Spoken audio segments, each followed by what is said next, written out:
Olá, pessoal, mais um encontro nosso aqui de geometria espacial para começar o nosso estudo sobre corpos redondos. Então, a princípio, quando a gente trata de corpos redondos, para a geometria euclidiana espacial, a gente se refere, em essência, a três superfícies: ao cilindro, ao cone e à esfera. Ok? Então, hoje a gente vai iniciar pelo nosso estudo do cilindro. Então, qual seria a ideia do cilindro, né? Superfícies regradas desenvolvíveis cilíndricas são superfícies geradas por uma reta geratriz G, que se mantém paralela a uma reta dada, R, chamada reta de direção, e que percorre os pontos de uma linha dada D, diretriz. Então, a estrutura é essa. Você tem uma reta R, conhecida, fixada, aí você pega e toma uma reta G, que seja paralela a essa. E aí faz com que essa reta ela saia caminhando sobre um determinado caminho, ela se deslocando aqui sobre os pontos de uma certa diretriz. Então, a esse conjunto de imagens dessa reta G, paralela a R, que se desloca aqui nos mesmos pontos da diretriz D, essa superfície a gente chama superfície regrada desenvolvível cilíndrica, que ainda não é efetivamente o nosso cilindro, né? Mas essas superfícies regradas, elas podem ser geradas por retas e desenvolvidas por serem aplicadas, estendidas ou desenvolvidas num plano, sem dobras ou rupturas. Então, por exemplo, se a diretriz é uma reta não paralela a R, a superfície cilíndrica gerada é um plano. Se a diretriz é um segmento de reta não paralelo a R, a superfície cilíndrica gerada é uma faixa do plano. Se a diretriz é um polígono, não, então uma linha poligonal fechada que seja, cujo plano concorre com R, a superfície cilíndrica gerada é uma superfície prísmica ilimitada. Seria isso daqui, né? Se tem uma reta que não é paralela, a superfície cilíndrica é o plano. Se eu pego um segmento de reta, fica uma faixa do plano, já que o plano, por sua vez, é infinito. Se eu pego aqui um segmento, a imagem desse segmento vai ser uma faixa do plano. Se eu faço esse percorrimento por uma poligonal, eu vou ter um prisma. E se eu faço esse percorrimento por uma circunferência, eu vou ter uma superfície cilíndrica circular. Essa daqui é a que nos vai interessar. Então eu pego uma reta dada, uma reta de direção, e aí tomo várias retas que vão sair percorrendo ponto a ponto esse círculo. E aí vou tomar toda essa imagem aqui. Essa imagem, a união de todas essas retas que percorrem esse círculo, vão me dar uma superfície cilíndrica circular.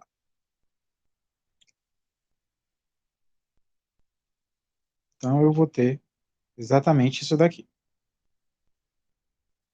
Então, vamos fazer aqui a ideia do cilindro propriamente dito.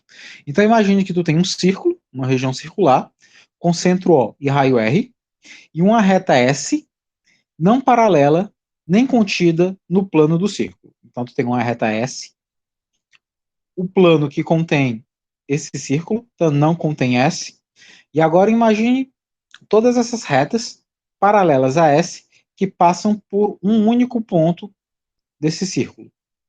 Então, a essa imagem eu chamo de cilindro circular ilimitado ou cilindro circular indefinido. Seria meio que um cilindro infinito, né? Você tem aqui a lateral dele, boleada, mas você não tem nenhuma das bases. E agora, para falar da estrutura cilindro propriamente dita, a gente vai precisar dar uma ideia de limitação, né? A gente vai ter que buscar um sólido que seja perfeitamente limitado no sentido do espaço. Então, considere um círculo, uma região circular, de centro O e raio R, situado num plano alfa, em um segmento de reta PQ, não nulo, não paralelo e não contido em alfa. Chama-se cilindro circular, ou simplesmente cilindro, a união dos segmentos congruentes e paralelos a PQ, com uma extremidade nos pontos do círculo e situados no mesmo semi-espaço dos determinado por alfa. Podemos também definir o cilindro como se segue. Então está aqui a primeira ideia. Então tu tem um segmento PQ, não contido em um plano alfa. Esse plano alfa contém um círculo. E agora imagine todos os segmentos que são paralelos a PQ e congruentes a PQ, né? Paralelos aqui no sentido de posição e congruentes no sentido de medida, né? Qualquer segmento que eu olho daqui para cá, né, com um ponto tangenciando o círculo contido em alfa, então ele tem a mesma medida de PQ. Então, quando eu reúno todos esses segmentos aqui, eu tenho o que a gente chama de cilindro. E aí, outra forma de você ver esse cilindro seria imaginar o cilindro como a união da parte do cilindro circular ilimitado, compreendido entre dois planos, entre os planos, de suas secções circulares paralelas e distintas em relação a essas secções. Traduzindo, tu pega um cilindro infinito, secciona sobre um plano alfa, de sorte que essa secção dê um círculo, pega um plano beta paralelo a alfa e secciona também esse círculo, esse cilindro, de sorte que o círculo gerado pela segunda secção seja congruente ao círculo da primeira secção. Então, essa região compreendida entre esses dois planos, que pertence ao cilindro infinito, seria o nosso cilindro finito, ou simplesmente cilindro. E agora fica claro que as bases do cilindro nada mais são do que as interseções do cilindro infinito com os dois planos dados. E aí o cilindro possui os seus elementos, né? Os seus configuradores. Então o cilindro tem duas bases, que são círculos, né, contidos em planos paralelos, e esses círculos são congruentes. Né? Nós temos as geratrizes, que são esses segmentos de reta que unem um ponto do bordo do círculo superior com um ponto do círculo do bordo inferior. Né? Esses aqui sempre alinhados. Então, as geratrizes são esses segmentos com extremidade na circunferência de centro O e raio R, e outro no ponto correspondente da circunferência de centro O' e também raio R. Ou seja, eu não posso tomar uma geratriz, por exemplo, aqui, nesse sentido diagonal, nesse sentido oblíquo. Tem que ser sempre no sentido onde se mantém o paralelismo com o eixo. Ou seja, nenhuma geratriz ela é concorrente ao eixo. Todas as geratrizes são paralelas a eles. O R é o raio da base, né? Por paralelismo, é o mesmo raio tanto para a base superior como a base inferior. Obviamente, tu tem aqui o que nós chamamos de eixo, que seria a reta que contém o centro dos dois círculos. Ok? E a altura, que é a distância entre o plano que contém o círculo da base inferior e o da base superior. Então a gente define aqui a altura desse cilindro como a distância h entre os planos que contêm as suas bases.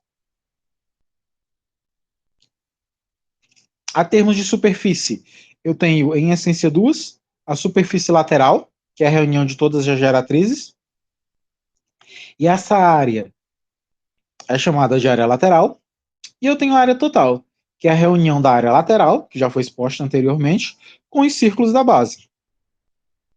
Então, isso daqui já nos dá uma ideia de área total, né? A área total vai ser a área lateral mais duas vezes a área da base, já que eu tenho base superior e base inferior. Então, essa área total do cilindro, ela é equivalente à área total do prisma. Se você lembrar, o prisma também, a área total do prisma é a área lateral mais duas vezes a área da base. O mesmo se repete aqui no cilindro.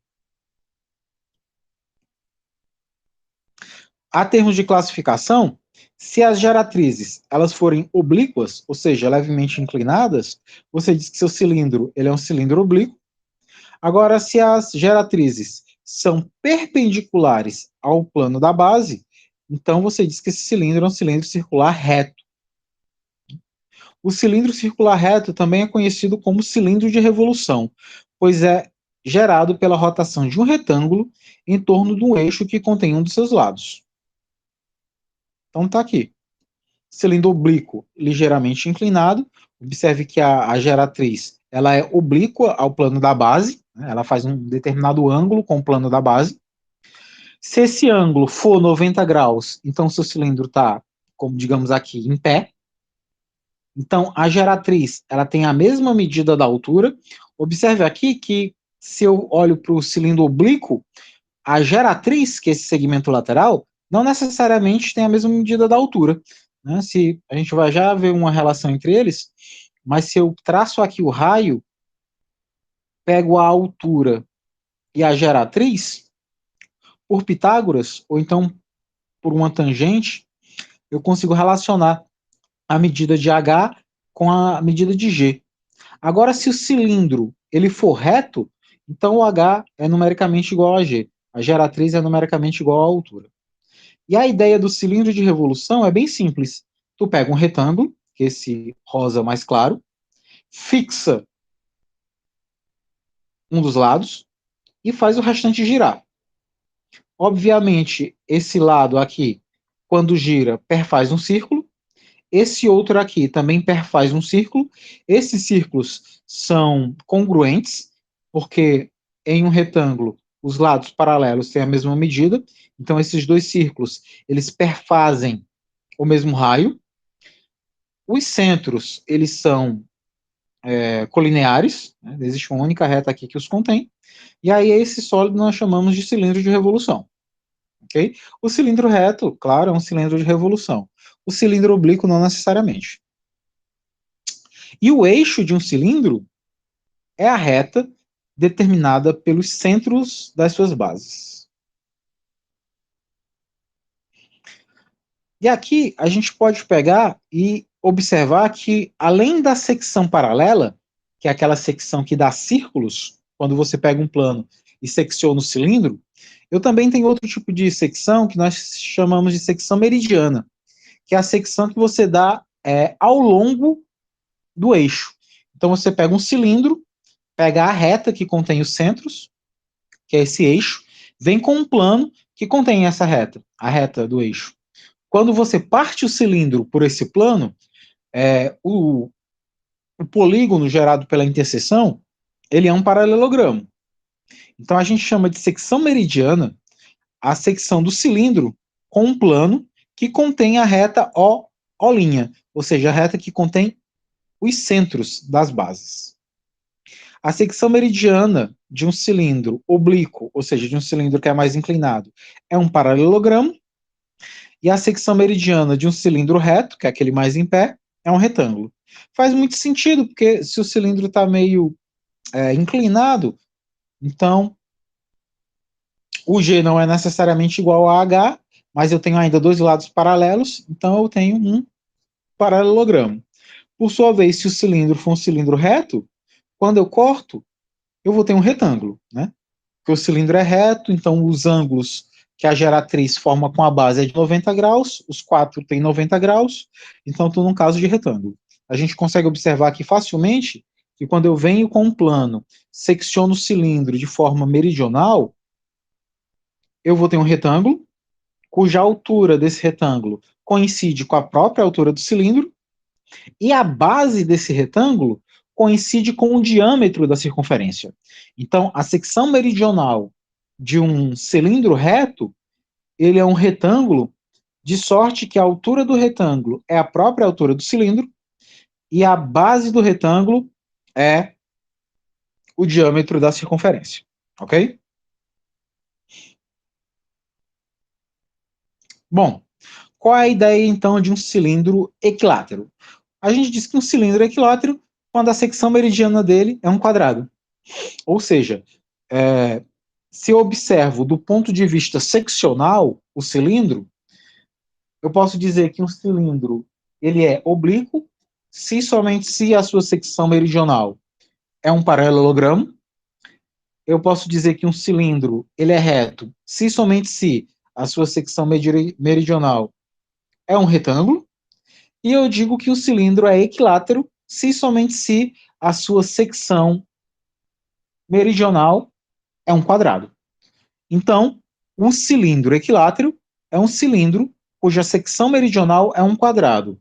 Ou seja, quando a geratriz tem o mesmo valor da altura, isso daqui decorre do fato dele ser um cilindro reto, e no cilindro reto, geratriz e altura são coincidentes, e ele vai ser equilátero nesse sentido aqui, que a altura do retângulo vai coincidir com a sua base. A altura do retângulo vai coincidir com a sua base. Portanto, em um cilindro equilátero, a altura é o dobro do raio. Ok?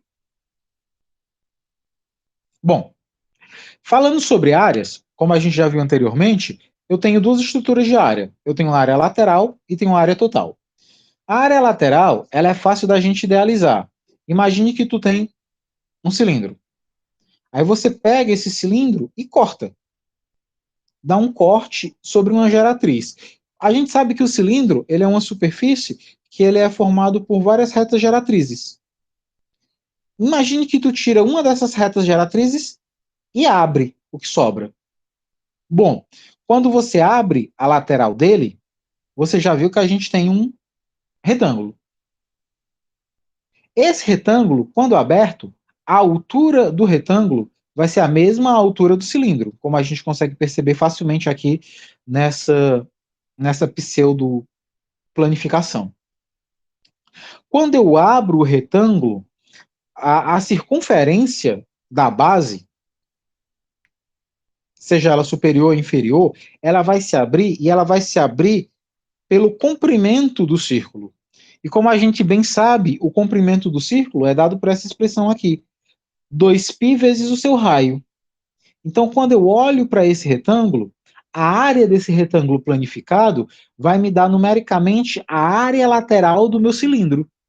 Bom, como a área lateral do meu cilindro vai ser a área do meu retângulo, a gente sabe que a área de um retângulo é base vezes altura.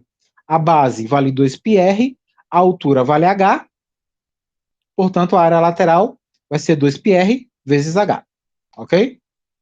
Aqui tem uma referência de uma forma mais rigorosa, né, de você provar isso que não seja observando planificação. Você pode fazer isso daqui por integral, por exemplo, mas isso daqui fica como degustação, ok? Depois você dá uma olhadinha lá.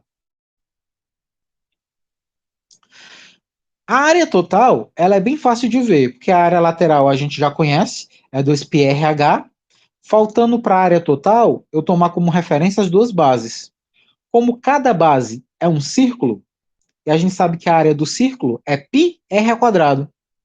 Então, dois círculos dá 2πr ao quadrado. Então, a minha área total, como a gente viu anteriormente, é a área lateral mais duas vezes a área da base. A área lateral, a gente já viu no tópico anterior, é 2πrh. A área da base é πr2, como é duas vezes, então é 2πr2. Se tu olha para essas duas expressões, elas têm o 2, o π e o r como fator comum, colocando-os em evidência, 2πrh, 2πr, que multiplica h mais r. Então essa daqui é a expressão para a área total do meu cilindro, ok? Bom, e aí para a gente chegar na área do cilindro, no volume, perdão, do cilindro, a gente vai fazer o que a gente já vem pensando em todas as outras construções. A gente vai buscar o princípio de Cavalieri. Então a gente tem que aproximar o meu cilindro de um objeto já conhecido, de volume já bem determinado, que a gente possa colocar em condições do cilindro, de sorte que eu possa utilizar o princípio de Cavalieri. Então, considera que tu tem um cilindro de altura h e de base tal que a área da base seja b.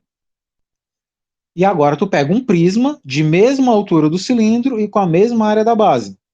Ou seja, tanto o cilindro como o prisma têm as mesmas bases, né, tem bases equivalentes no sentido de área. Ambas as áreas das bases são iguais, numericamente, e as alturas são congruentes. Pronto. Então tá aqui meu cilindro e meu prisma, colocando ambos aqui de forma oblíqua, para ter o máximo de generalidade possível. Obviamente, se valer no oblíquo, é fácil ver que também vai valer no reto, no equilátero e afins. E aí, B1 e B2 são numericamente iguais, a altura é a mesma. Suponha que B1 e B2, né, tanto o círculo como esse polígono, estão contidos no mesmo plano, vou chamar esse plano de alfa. E agora eu vou pegar um plano beta paralelo a alfa, de modo que eu seccione tanto o cilindro como o prisma na mesma altura. Bom, se eu tiver a garantia que esse B1' e esse B2', que são as áreas seccionais do plano beta, se eu conseguir garantir que isso daqui também é igual, pelo princípio de Cavalieri, esses dois aqui vão ter o mesmo volume. O volume do prisma eu conheço, é a área da base vezes a altura, portanto eu também vou ter conhecida a área do cilindro. O volume do cilindro, perdão. Então vamos nós.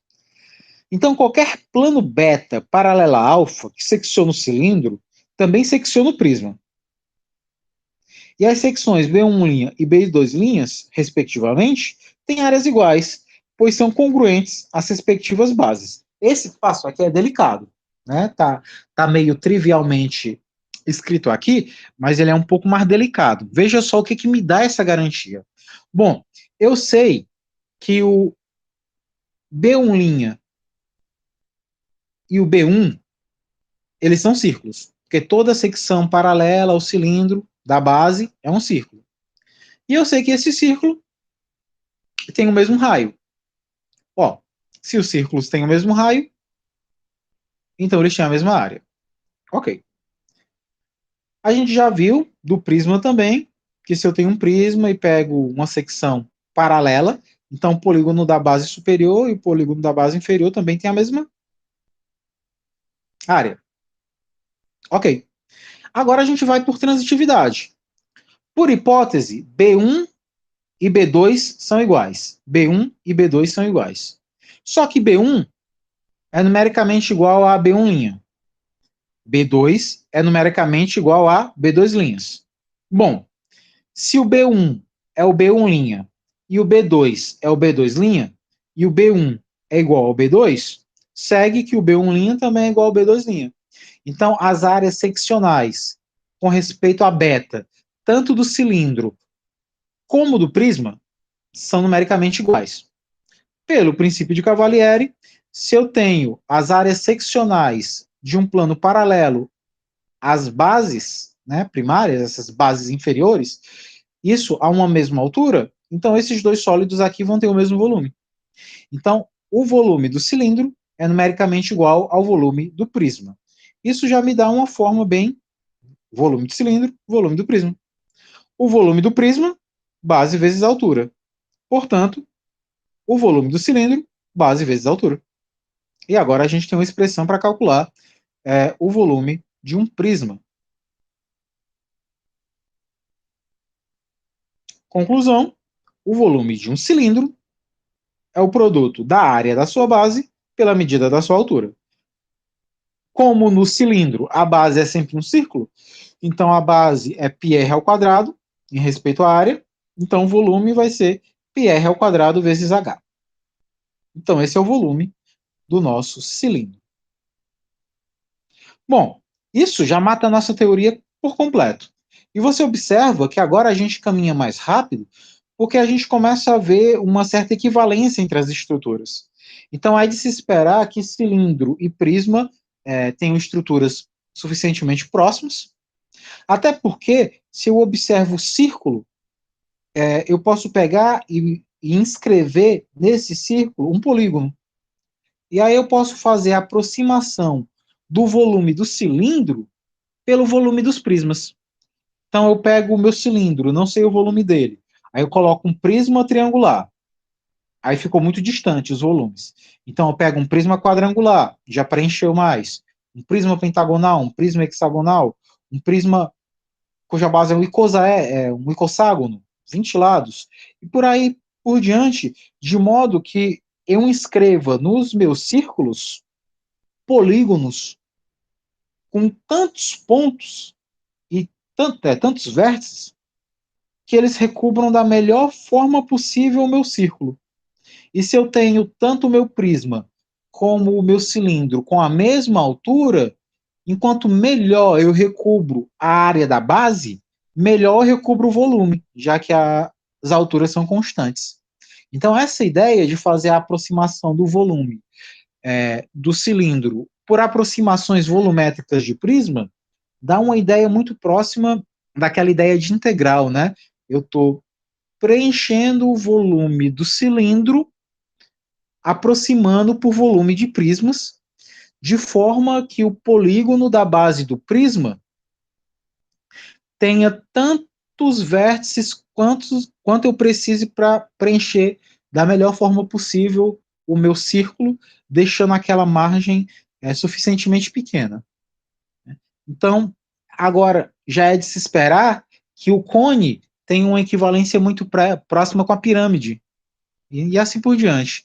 Então, o princípio de Cavalieri, ele nos dá muito essa ideia, que se eu tenho um sólido que, a princípio, eu não tenho muita segurança sobre como é que o comportamento dele, principalmente a termos de volume, eu posso buscar um sólido próximo dele, por mais que tenha uma natureza diferente, um seja circular, ou seja elíptico, e o outro seja mais do tipo poliedral, cuja base é poligonal, mas eu posso pegar a minha poligonal e sair tentando recobrir da melhor forma possível, desde que a altura seja a mesma, para ficar dentro das percepções de Cavalieri, ok? Bom, uma questãozinha aqui, um exercíciozinho de conta, né? Nada demais. Esse exercício é um exercício bem interessante. Veja aqui que eu tenho a minha geratriz. Aqui nos diz que o raio é metade da geratriz. E aí eu quero que você calcule o volume desse cilindro oblíquo apenas em função da geratriz. Bom, o volume eu sei que é πr ao quadrado vezes h. O r eu sei que é g sobre 2. Então eu já faço o g aparecer. Agora falta eu pegar o h. O h ele está bem por aqui, ó. Então está aqui o g, está aqui o h. Observe que quando eu baixo o h aqui, de forma perpendicular, eu tenho que o G se torna a hipotenusa desse meu triângulo, e com respeito a esse ângulo de 60, o H é o meu cateto oposto. Então, aplicando o seno de 60, eu consigo relacionar G com H, e aí depois é só substituir o H em função de G na fórmula do volume. É fácil também fazer, mas é um exercício bem interessante.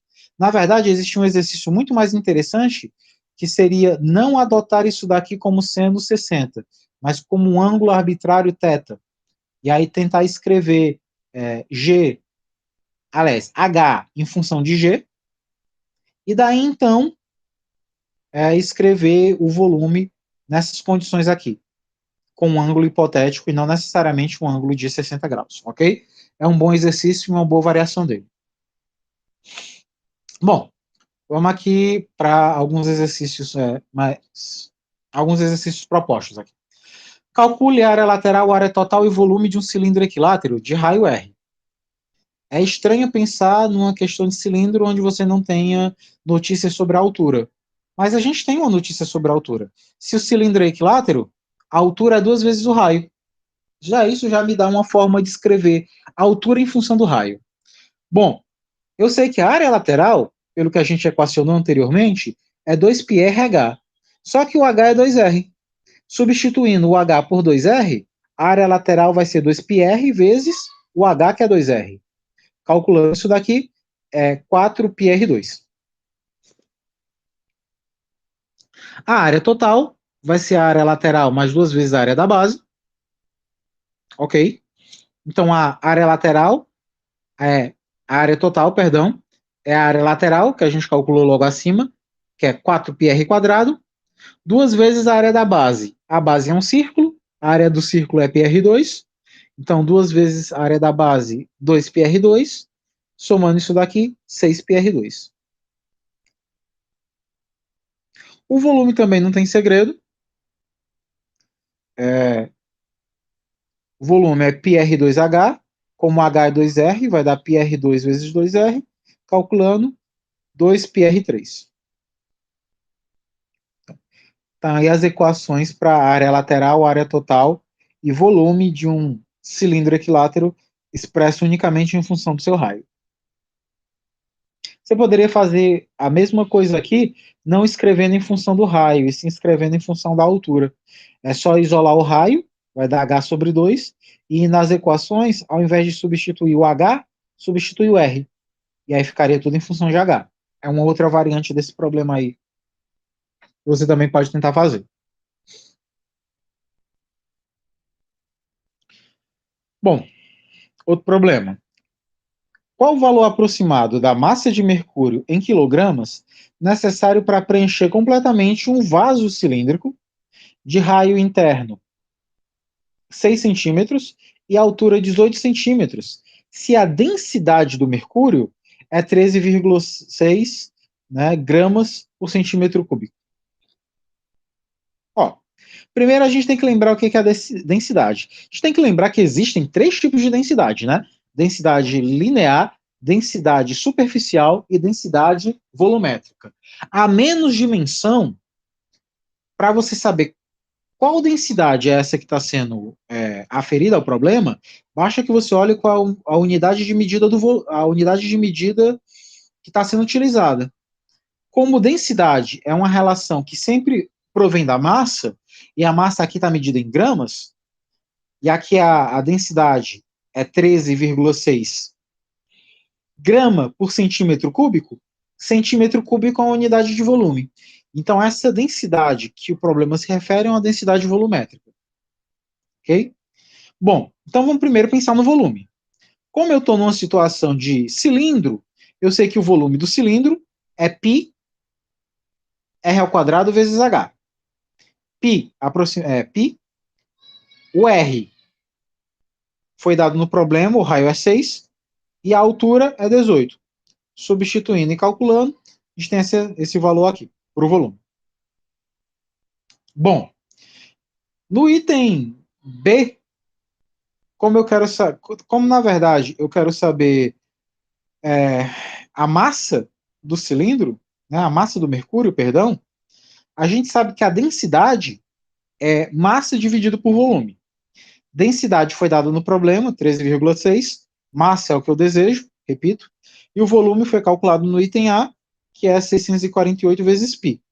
Meio pelos extremos, eu sei que a massa vai dar isso daqui. Como o π é aproximadamente 3,14, fazendo essa conta aqui, eu teria aproximadamente 27.642,192 gramas. Arredondando isso a uma casa decimal, eu teria 27.642,2 gramas.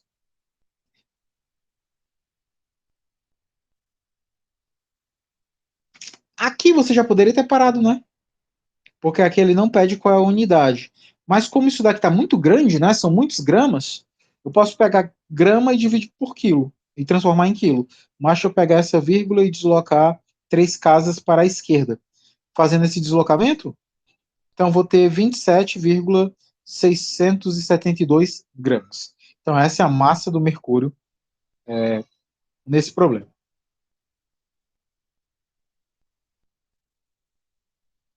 Que a gente tem muitos problemas, né? São todos muito interessantes de fazer. Esses problemas aqui, eles são bem bacanas, por exemplo, calcule o raio da base de um cilindro reto em função do seu volume e da sua área lateral. Então, como é que eu consigo expressar o raio em função do volume e da área lateral? Como é que eu calculo a área lateral conhecendo apenas o seu volume e o seu raio? Aquele problema que eu tinha falado outrora, também um problema proposto, determine a área lateral, a área total e volume de um cilindro equilátero não mais em função do raio, mas sim em função da sua altura. Então tem maneiras de você ficar brincando com esses resultados, né? Pergunta-se qual é a razão entre a área total e a área lateral de um cilindro equilátero. Então, existem resultados que você pode pegar independente da medida, como também calcular, né, o raio em função da altura, se tu tem uma situação no qual a área total do cilindro é o triplo da área lateral de outro cilindro. Imagine que tu tem um cilindro cujo raio é R e a altura é H. Aí tu pega essas medidas, cria um outro cilindro, só que com as medidas trocadas. O que era a medida do raio vira a medida da altura, e o que era a medida da altura vira a medida do raio. Como é que eu faço, então, para escrever esse R em função de H, sabendo que quando tu pega o cilindro raio-altura e transforma no cilindro altura-raio, um tem o triplo da área lateral do outro. Esse daqui é um exercício bem bacana também. Ok? Não são problemas difíceis, mas são problemas que lhe dão tanto uma interpretação geométrica legal e um bom treino algébrico, né? Outro problema, determine a área lateral de um cilindro reto de 30 π centímetros quadrados de área total, sendo que o raio da base, 3/2 da medida da altura do cilindro. Aqui não é tão difícil, né? A área total é essa, que foi dado no problema, só que a área total é, na verdade, a área lateral mais 2 vezes a área da base. A área lateral a gente conhece, é 2πr2. A área da base a gente também conhece, é πr². Se eu divido todo mundo aqui por 2, de um lado fica πrh, do outro lado fica πr2, e do outro lado ficaria 15π. Cortando os π's, né?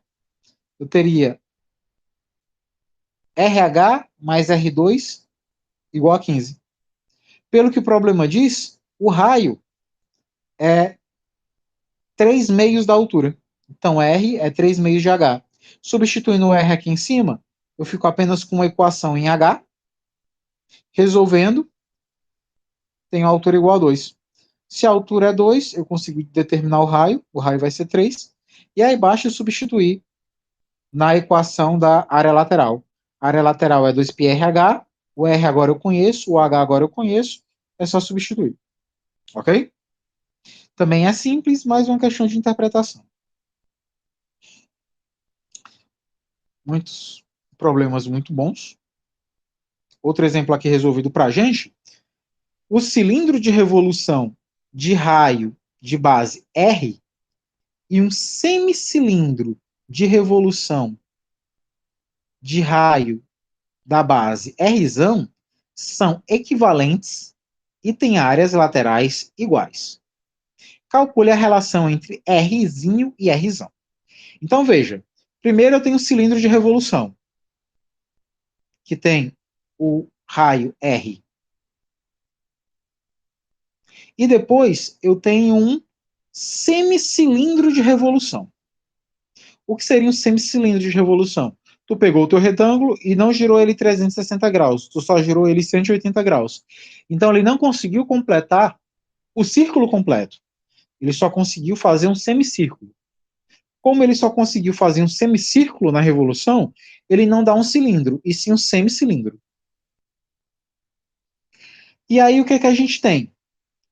Foi nos dito que eles têm áreas laterais iguais. Bom, então olha só. O volume do sólido A, que é o cilindro inteiro, a gente sabe que é πr2h, fórmula que a gente tinha provado anteriormente. E a área lateral dele é 2πrh, as fórmulas já conhecidas quando o cilindro está completo. E quando o cilindro está incompleto? Ele só tem metade disso, obviamente, né? Então, o que eu vou ter aqui? O volume do semicilindro vai ser a metade do volume do cilindro. Então, vai ser meio de π R² H. R é o raio dele e H vai ser a sua altura. Observe que o H e o H não foram citados no enunciado mas obviamente você não pode supor que esse cilindro e esse semicilindro tenham as mesmas alturas, porque a rigor você não sabe. Então, a altura do cilindro completo eu estou chamando de Hzinho, e a do semicilindro eu estou chamando de Hzão. Note aqui que o volume vai ser a metade.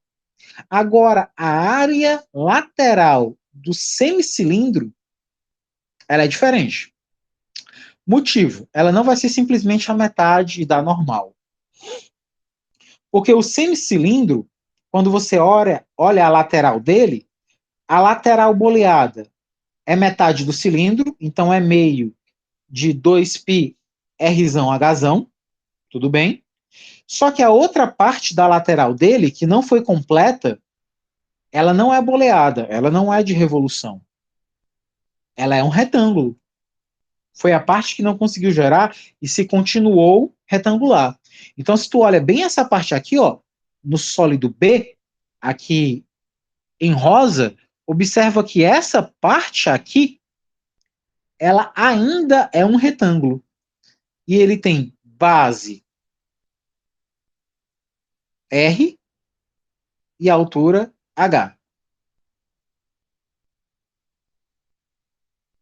Então, eu vou ter aqui, ó, 2RH. Observa que R daqui para cá, R daqui para cá. Então, esse lado aqui tem comprimento total 2R. Essa altura aqui é H. Na área do retângulo é base vezes altura. Então, 2R da base vezes H da altura. Bom, fazendo as continhas aqui e colocando o RH em evidência, eu vou ter essa expressão aqui. RH que multiplica π mais 2. Bom, veja que uma informação aqui importante é que esses cilindros eles são equivalentes e têm áreas laterais iguais. Bom, eles são equivalentes, então eles vão ter o mesmo volume.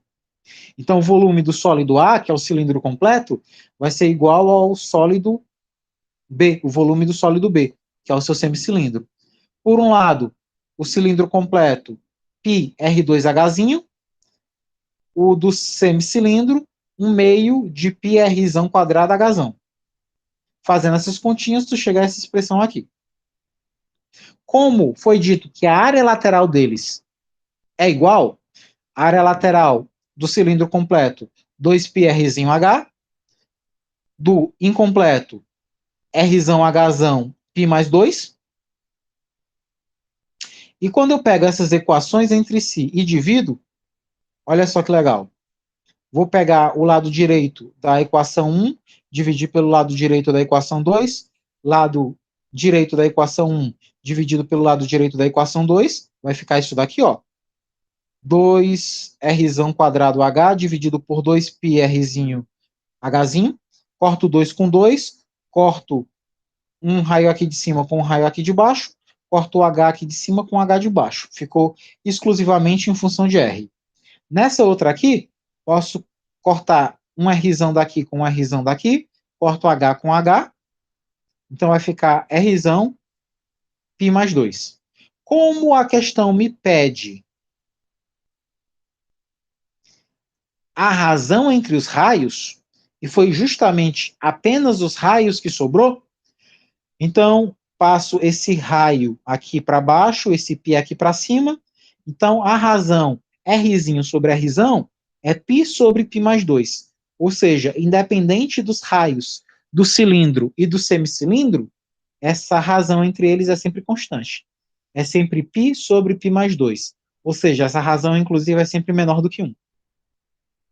Então, é um resultado bem interessante quando você compara aí um cilindro completo com um semicilindro de rotação, de modo que eles sejam equivalentes a termos de volume que possuam a mesma área lateral. Então, a razão entre seus raios é sempre constante. Pode-se depois trocar essa área lateral aí por uma área total ou por uma área de base, não sei, e tentar buscar agora uma relação não entre seus raios e sim entre as suas alturas. Pode ser também um variante interessante para esse exercício.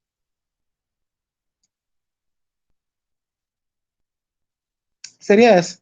Determine a altura do cilindro reto em função da altura H de um semicilindro, sabendo que as áreas laterais são iguais e as bases equivalentes. Tá aí um ótimo exercício variante daquele. Ok? E aqui, né, tem alguns exercícios bem bacanas. Calcule o raio da base de um cilindro cuja área total é πa2 e a altura é h.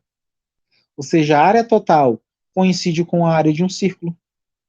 Então, como é que seria o comportamento do raio da base sobre essa percepção, né? Cuja área total é numericamente equivalente à área de um círculo.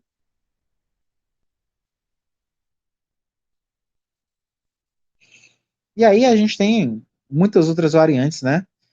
Quanto se deve aumentar a geratriz de um cilindro para que a área total do novo cilindro seja o triplo da área lateral do primeiro? São variantes interessantes desse problema. Outro problema. A diferença entre a área da base e a área lateral de um cilindro de raio R e de altura H é igual à área de um círculo de raio H. Calcule a medida de R em função de H. Então vamos lá. A única coisa que a princípio nos é conhecida é o H. E o que eu quero encontrar é o R. O que nos foi dado é que a diferença entre a área da base, ou seja, B, e a área lateral, AL, é igual à área de um círculo de raio H. Bom, a área da base a gente conhece, πr quadrado. A área lateral a gente conhece, 2πrh. E a área desse círculo, ela foi dada aqui de novidade. Não é a área do círculo que vem do cilindro, é a área de outro círculo. E esse outro círculo tem um raio H. E a gente sabe que a área de um círculo é π seu raio ao quadrado. Ou seja, é π, e como o raio é H, então é π H ao quadrado.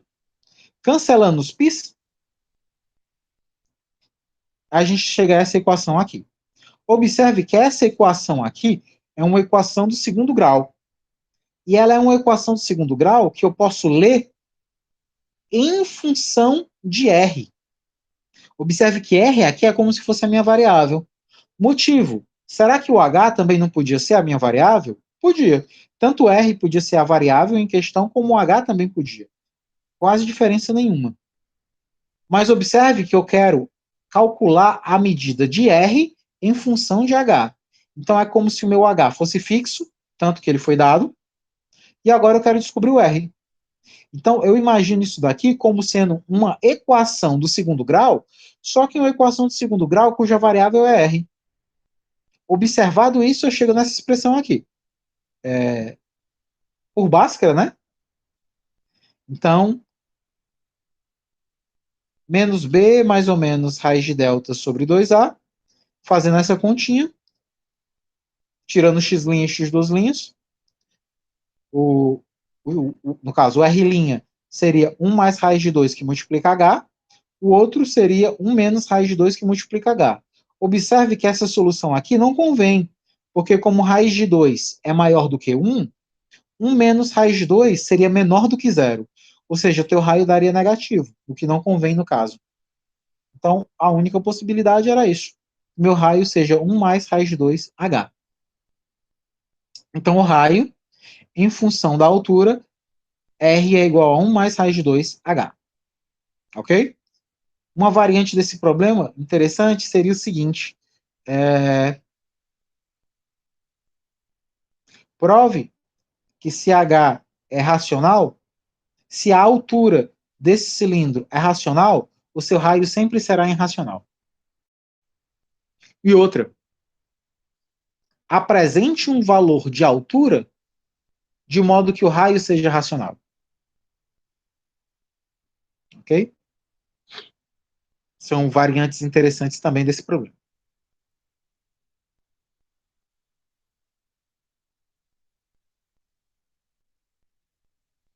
Esse problema aqui a gente já passou. Ok? Pronto. Foi esse daqui. Bom, encerrando aqui, calcule raio, altura e área total de um cilindro circular reto que tem volume igual a de um cubo de aresta A. E a área lateral igual à área da superfície do cubo. Então, como é que agora eu faço para correlacionar os elementos do cilindro com os elementos de um cubo dado? Sabendo que eles têm o mesmo volume e que a área lateral de um é igual à área da superfície de outro. Bom, pelo que a gente viu, o volume do cilindro tem que coincidir com o volume do cubo. O volume do cilindro a gente já conhece, πr quadrado h. O volume do cubo a gente também já conhece, sua aresta elevada a 3. A área lateral do cilindro tem que coincidir com a área total do cubo, que é a sua área de superfície. A área lateral do cilindro a gente sabe, 2πrh. A área total do cubo a gente também conhece, 6a quadrado, dividido em todo mundo por 2, eu tenho essa expressão. Dividindo a equação proveniente dos volumes pela equação proveniente das áreas, dividindo uma pela outra, né? Corto o π com π, um R daqui com o R de cá, H com H, sobra só R do lado esquerdo. Do outro lado, A3 dividido por A2 dá A, então fica 1/3 de A. Então tem uma forma aqui que diz que o raio da base do cilindro é 1/3 da aresta do cubo. Isso daqui já é suficiente, né? Porque agora eu tenho o quê? Eu tenho o raio. Agora falta eu encontrar a altura e a área total do cilindro. Bom, pegando esse R aqui e substituindo em qualquer equação, seja na 1 ou na 2, substituindo então na 2, o R é A sobre 3, então aqui fica π 1/3 de AH igual a 3A2. Isolando o H, corto um A daqui com um A daqui, vai ficar apenas um A. 3 vezes 3 é 9, esse π passa para baixo dividindo. Então a altura é 9 sobre πA. E a área total a gente já conhece. A área total vai ser a área lateral mais 2 vezes a área da base. A área lateral, a gente sabe, é 6A quadrado, já que a área lateral do cilindro coincide com a área lateral do cubo, então eu posso aproveitar já ela. A área da base, 2 vezes a área da base. Bom, 2 vezes a base é um círculo, então a sua área é πr ao quadrado. Então, π, o r é 1/3 de a, então 1/3 ao quadrado é 1/9 ao quadrado. E aí, fazendo essas contas, eu chego aqui ao valor da área total. Ok? Então tá aqui o raio em função da aresta, a altura em função da aresta, a área total em função da aresta. Ok?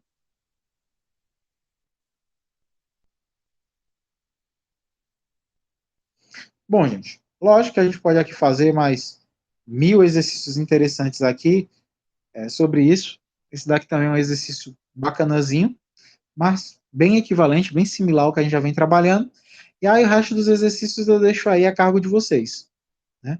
Muitos exercícios bacanas, mas que é interessante vocês, então, testarem.